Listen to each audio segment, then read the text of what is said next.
වර්ෂ 1912 අප්‍රේල් 14 වෙනිදා කිසිම දවසක ගිලෙන්නේ නැහැ කියපු ටයිටැනික් නැව එක රැයකින් මුහුදුපත් වුණා. අපි හැමෝම දන්න කතාව තමයි මේ නැව අයිස්බර්ග් එකක වැදිලා ඒකෙන් වුණ ඩැමේජ් එක නිසා ඇතුළට වතුර පිරීලා ගිලුණා කියන එක. හැබැයි ඔයාලා නොදන්න පැත්තක් තියෙනවා. අද අපි කතා කරමු ටයිටැනික් නැව ගිලෙන්න බලපාපු තව හේතුවක් ගැන. එහෙනම් රැඳිලා ඉන්න වීඩියෝ එකේ අවසානයේ වනතෙක්.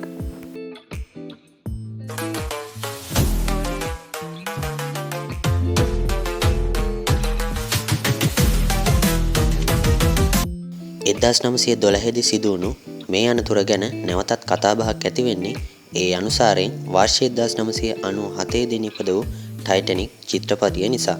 මේක ලෝක ප්‍රසිද්ධ චිත්‍රපටයක් වුණා. මේ චිත්‍රපටයේ විදිහටත් නැව අයිස්බර්ග් එකක ගැටුණු නිසා තමයි ගිලෙන්නේ. හැබැයි ඊට වඩා වැඩි දෙයක් මෙතන වෙලා තියෙනවා. ඒ කාලේ නැව් ධාවනය කළේ වාෂ්ප බලයෙන්. ඒ කියන්නේ ඉන්ධන විදියට පාවිච්චි කරේ ගල් අඟුරු. ඉතින් මේ වගේ දීර්ඝ ගමනක් යනකොට ගල් අඟුරු විශාල ප්‍රමාණයක් මේ නැව්වල ගබඩා කරගෙන තිබුණා. එහෙම ගබඩා කරගන්න මේ නැවෙත් විශේෂිත ගබඩා කිහිපයක්ම තිබුණා. බඳ කොටසේ තිබුණු මේ ගල් අඟුරු ගබඩාවක ගින්නක් හටගෙන තිබුණේ නැව පිටත් වෙන්නත් කලින්. මේ පිළිබඳ කාර්ය මණ්ඩලය හා නැවේ පාලන අධිකාරිය දැනගෙන හිටියා කියලා සඳහන් වෙලා තියෙනවා.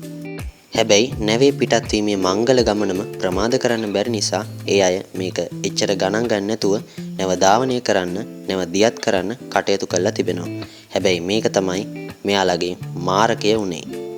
ගල් අඟුරු ගින්නෙන් නැතුණු තාපය නිසා මේ නැවේ බඳ කොටස පිලිස්සිලා තමයි තිබුණේ.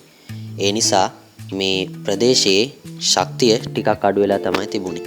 දෛවයේ සරදමකට වගේ මේ ශක්තිය අඩු වුණු බඳ කොටසෙම තමයි මේ අයිස්බර්ග් එකත් වදින්නේ. ඒ නිසා සාමාන්‍ය බඳක වදිනවට වඩා මේ අයිස් කුට්ටිය වැදුනහම සිද්ධ වෙන හානිය විශාල වුණා. ඒ නිසා නැව ඉක්මනටම සිදුරු වුණා. මේ නිසාවෙන් නැවට ඉක්මනට වතුර පිරීලා පැය කිහිපයක් ඇතුළත මේ එවකට ලෝකයේ විශාලම නැව වුණු ටයිටැනික් නැව මුහුදුපත් වෙනවා. ඉතින් ඒ නිසා තමයි මේ නැව මෙච්චර ඩැමේජ් වුණේ කියලා තමයි ගොඩක් අය කියන්නේ. මේ නැව ගැටුණු බව පැවසෙන අයිස් කුට්ටියේ ඡායාරූපයක් කියලා තමයි බොහෝ අය කියන්නේ. ඉතින් ඔන්න ඔය විදිහට තමයි තම මංගල ගමනම අවමංගල ගමනක් වුණු ටයිටැනික් නැවයි කතාව. ඔයාලා මීට කලින් මේ නැසූ පැත්ත අහලා තියෙනවද?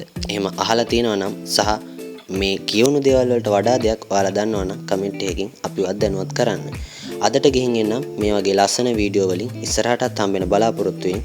එහෙනම් තෙරුවන් සරණයි සියලුම දෙනා. තවත් ලස්සන වීඩියෝ එකකින් හම්බෙනකම් පරිස්සමෙන් ඉන්න.